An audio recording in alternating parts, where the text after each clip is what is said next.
Trump rails against vulnerable Senator Jon Tester, Harris and Walz in Montana. Former President Donald Trump returned to the campaign trail Friday in Montana, where he railed against vulnerable Sen. Jon Tester, briefly talked up the Democrats' GOP challenger, and then unleashed another dizzying series of attacks on the Democratic presidential ticket. The rally in Bozeman was Trump's first since Vice President Kamala Harris officially secured the Democratic nomination and selected Minnesota Governor Tim Walz to be her running mate, two moves that have energized Democrats and, if only for a few days, knocked the former president out of the headlines. Big Sky Country is expected to break overwhelmingly for Trump in November, but the Senate race is on track to be much closer and could swing the balance of power in the chamber. "We need the Senate," Trump told the crowd Friday, stressing the critical nature of the contest here. "We need the Senate." As president in 2018, Trump stumped hard for then state auditor Matt Rosendale, visiting the state 4 times during that midterm cycle.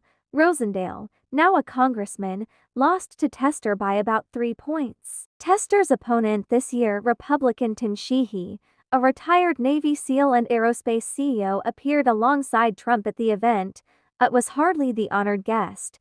Trump has for years been at odds with Tester, the top Democrat on the Senate Veterans Affairs Committee, over the senator's role in sinking the nomination of former White House Dr. Ronny Jackson to run the Veterans Affairs Department. Jackson, now a congressman from Texas, traveled to Bozeman to deliver his own indictment of Tester, who, in 2018, helped compile a report detailing a slew of allegations including abusive behavior, loosely handling prescription drugs, and being intoxicated on the job that eventually caused Jackson to withdraw from consideration. He decided that it was in his political best interest and would help his re-election campaign if he could come out and be the guy who tore down one of Donald Trump's cabinet nominees.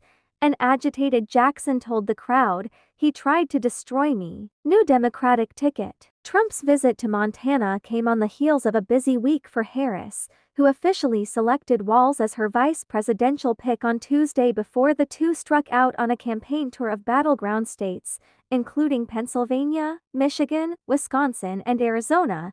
In addition to his typical attack lines, Trump also brought audio-visual aids on this occasion, twice stopping his speech to play video mashups of Harris either misspeaking or embracing a liberal cause. Trump's running mate, Ohio Senator J.D. Vance, has closely mirrored the Harris-Walz campaign schedule over the past few days, visiting many of the same states in what he said was an effort to heighten the contrast between the dueling tickets. Trump on Friday acknowledged Vance's difficulties during his first few weeks as the Republican vice presidential nominee.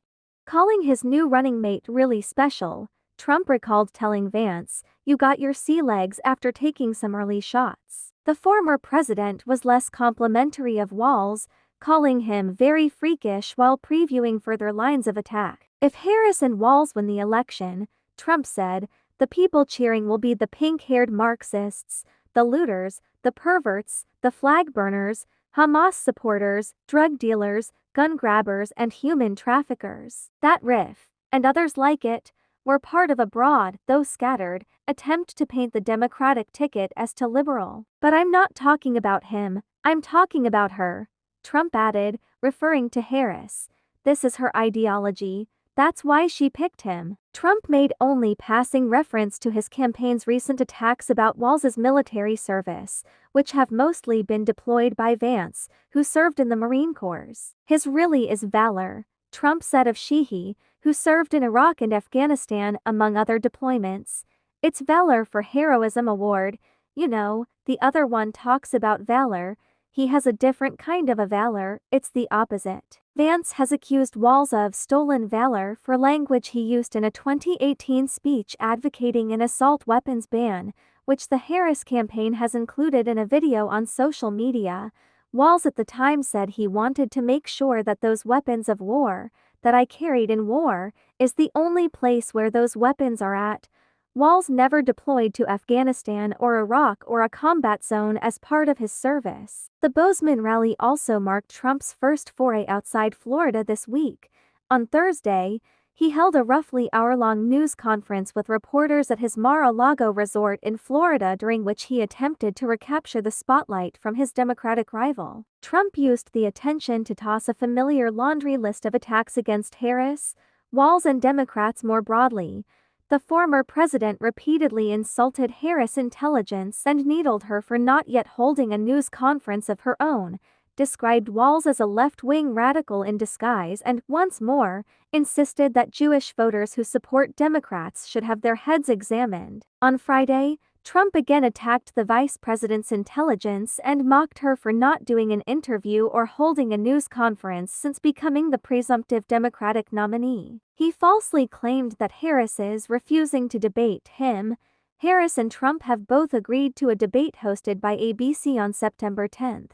And Harris told reporters she would be happy to discuss another debate. Trump also said Friday that he didn't care if he mispronounced Harris' name and claimed without elaborating that nobody really knows her last name. Kamala, sometimes referred to as Kamala, you know, she's got about 9 different ways of pronouncing the name, Trump said, and because the press is so dishonest, no matter how you say it, they'll say you were wrong, you were wrong.